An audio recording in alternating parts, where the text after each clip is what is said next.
Finance से जुड़ी latest information पाने के लिए फिनोवेशंस अपडेट्स को सब्सक्राइब करें और नोटिफिकेशन पाने के लिए बेल आइकन पर क्लिक करें। नमस्कार, आज के फिन पॉइंट सेशन में आपका स्वागत है और आज का फर्स्ट अपडेट है कोरोना महामारी की वजह से एक तरफ जहां भारत समेत दुनिया भर की कंपनीज लाखों एम्प्लॉयज की छटनी कर रही हैं, वहीं दूसरी तरफ लीडिंग फिनटेक कंपनी पेटीएम द्वारा 1000 लोगों को नौकरी देने का अनाउंसमेंट किया गया है। पेटीएम अगले कुछ महीनों में अलग अलग रोल्स में 1000 से ज्यादा लोगों को काम पर रख सकती है। पेटीएम देश भर में financial and wealth management services जैसे सेक्टर सहित अपने बिजनेस का एक्सपेंशन करना चाहती है। ये रिक्रूटमेंट प्रोसेस उसी का हिस्सा है। नेक्स्ट अपडेट है global IT company Accenture global scale पर अपने 5% एम्प्लॉयज को नौकरी से निकालने जा रही है। कंपनी द्वारा एम्प्लॉयज के ले ऑफ के इस फैसले का wide impact Indian IT professionals पर पड़ेगा। पूरी दुनिया में एक्सेंचर के 5 लाख से ज्यादा एम्प्लॉयज हैं, यानी कंपनी अपने 25,000 एम्प्लॉयज की छटनी करने की तैयारी कर रही है।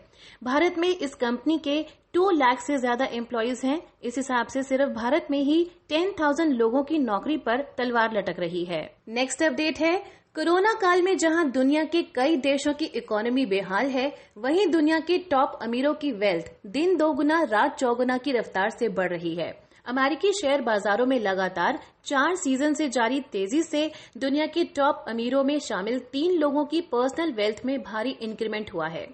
दुनिया के सबसे अमीर व्यक्ति Amazon.com के फाउंडर जेफ बेजोस की नेटवर्थ बुधवार को $200 बिलियन के पार पहुंच गई। इसकी वजह ये रही कि बुधवार को कंपनी के शेयर्स रिकॉर्ड लेवल पर पहुंच गए।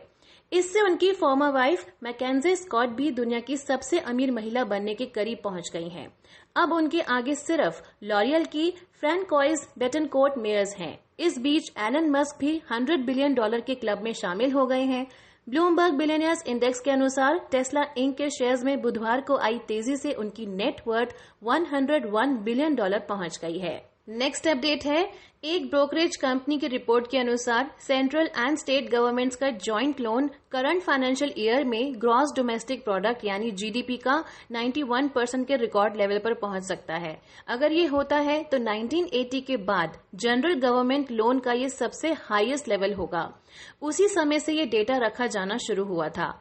Brokerage company Motilal Oswal financial services के अनुसार पिछले फाइनेंशियल ईयर 2019-20 में सेंट्रल एंड स्टेट गवर्नमेंट का जॉइंट लोन जीडीपी रेशियो 75% था। रिपोर्ट के अनुसार लोन जीडीपी रेशियो 2029-30 तक 80% के हाईएस्ट लेवल पर बना रह सकता है और 2039-40 से पहले इसको 60% से नीचे लाने का टारगेट पूरा होने की पॉसिबिलिटी नहीं दिखती है। आपको बता दें कि गवर्नमेंट लोन का लेवल ऊंचा होने से इकोनॉमिक ग्रोथ की पॉसिबिलिटी अफेक्ट होती है। नेक्स्ट अपडेट है इंडियन गवर्नमेंट पब्लिक सेक्टर की कंपनी हिंदुस्तान एरोनॉटिक्स में अपनी 15% हिस्सेदारी बेचने वाली है।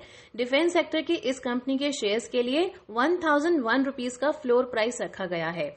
इस आधार पर सरकार 5020 करोड़ रुपीज कलेक्ट करने वाली है। मार्केट को दी गई जानकारी के अनुसार ऑफर फॉर सेल के तहत सरकार की 3,34,38,750 शेयर्स यानी 10% हिस्सेदारी बेचने की योजना है। ओवर सब्सक्रिप्शन की स्थिति में ग्रीन शू ऑप्शन के तहत 1,67,19,375 या 5% एडिशनल स्टेक बेचा जा सकता है। बुधवार को ये शेयर 1,177.75 रुपीज के प्राइस पर बंद हुआ था। इस आधार पर फ्लोर प्राइस में 15% का डिस्काउंट दिया गया है। आज ये शेयर 10% की गिरावट के साथ 1,060 रुपीज के प्राइस पर ओपन हुआ। नेक्स्ट अपडेट है प्राइवेट सेक्टर के बैंक आईसीआईसीआई के बोर्ड ने broking and investment banking unit ICICI securities की 2% हिस्सेदारी बेचने के प्रपोजल को अप्रूवल दे दिया है।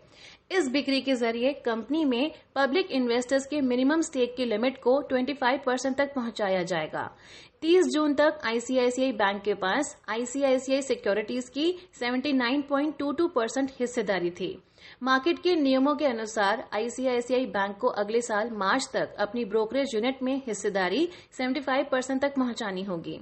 आईसीआईसीआई सिक्योरिटीज के शेयर्स पिछले एक साल में 140% तक की तेजी दिखा चुके हैं, मगर पिछले एक महीने में ये शेयर्स 6% कमजोर पड़ा है। नेक्स्ट अपडेट है चीन के साथ गलवान घाटी में हुई झड़प के बाद इंडियन गवर्नमेंट सिक्योरिटी अरेंजमेंट्स को लेकर अलर्ट हो गई है। यही वजह है कि सरकार अब इजराइल से 2 और airborne warning and control system खरीदने की तैयारी में है। ये डील $1 बिलियन की होगी। भारत पिछले कुछ टाइम से ये डील टालता आ रहा था क्योंकि इन एयरक्राफ्ट की कीमत काफी ज्यादा है, लेकिन अब ये डील लगभग तय मानी जा रही है। नेक्स्ट अपडेट है, खबर है कि इंडियन स्टार्टअप्स में बड़ा इन्वेस्टमेंट करने वाली चीन की अलीबाबा भारत में अगले 6 महीनों तक कोई नया इन्वेस्टमेंट नहीं करेगी। हालांकि अलीबाबा की अपनी करंट इन्वेस्टमेंट घटाने की कोई योजना नहीं है। प्राइवेट मार्केट फाइनेंसिंग को ट्रैक करने वाली पिच बुक के डेटा के अनुसार चीन की अलीबाबा और उससे related companies Alibaba capital partners और एंट ग्रुप ने 2015 तक बहुत सी भारतीय कंपनियों में $2 बिलियन से ज्यादा का इन्वेस्टमेंट किया है। इसके अलावा कई और फंडिंग राउंड्स में कम से कम $1.8 बिलियन का एक्स्ट्रा इन्वेस्टमेंट किया है। अलीबाबा के इस कदम से भारत में अलीबाबा के इन्वेस्टमेंट वाली पेटीएम, जोमैटो और बिग बास्केट जैसी कंपनीज के फंड रेजिंग प्रोग्राम को झटका लग सकता है।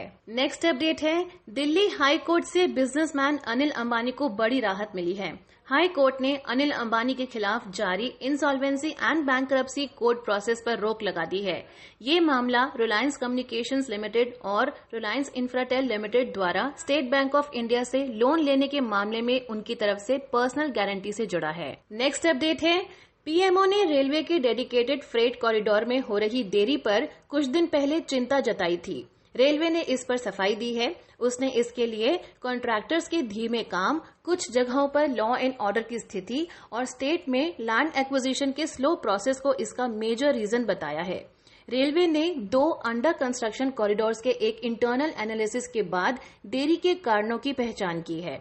अभी वेस्टर्न डीएफसी उत्तर प्रदेश से मुंबई और ईस्टर्न डीएफसी पंजाब के लुधियाना से पश्चिम बंगाल के दनकुनी पर काम चल रहा है।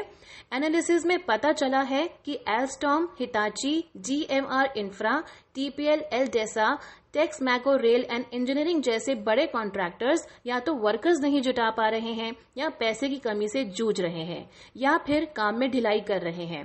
इन कॉरिडोर्स को दिसंबर 2021 तक तैयार किया जाना था, लेकिन रेलवे ने हाल ही में कहा कि कोरोना वायरस महामारी की वजह से उसे समय सीमा को 6 महीने बढ़ाकर जून 2022 करना पड़ा है। यहाँ पर हमारा आज का फिन पॉइंट सेशन समाप्त होता है। ये वीडियो आपको कैसी लगी हमें कमेंट्स करके जरूर बताएं और वीडियो पसंद आई तो लाइक जरूर करें। हमसे जुड़े रहने के लिए थैंक यू।